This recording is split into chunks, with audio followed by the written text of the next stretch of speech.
In chapter 22, Luke says that while the priests and Torah teachers were looking for a way to kill Jesus, Satan entered into one of Jesus' own disciples, Judas Iscariot, and he went to them and agreed to look for a way to have Jesus arrested when no crowd was around in exchange for some money.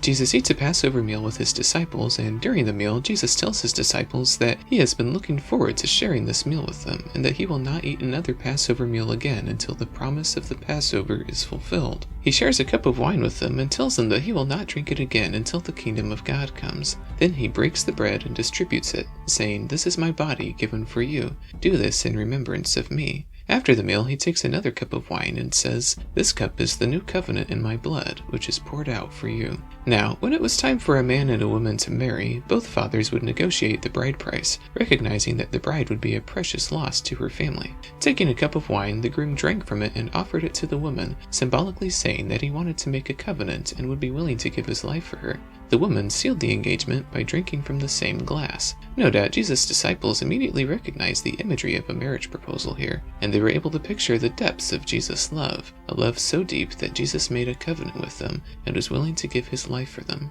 Jesus also tells them that the hand of the one who will betray him is resting on the same table with his hand. Jesus says that it has been decreed that the Son of Man must go, but woe to the man who betrays him.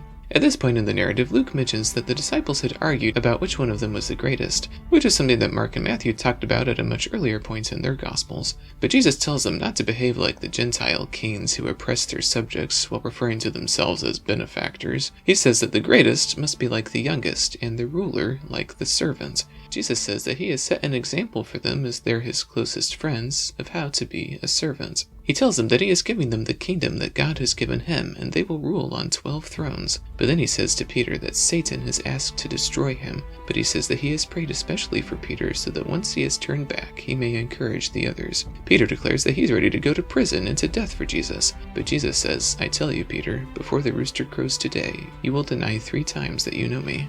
Jesus then says that they must be prepared for the journey ahead of them, because it's not like when he sent them out before. He says that he is about to fulfill the prophecy of Isaiah, who said he will be numbered with the transgressors.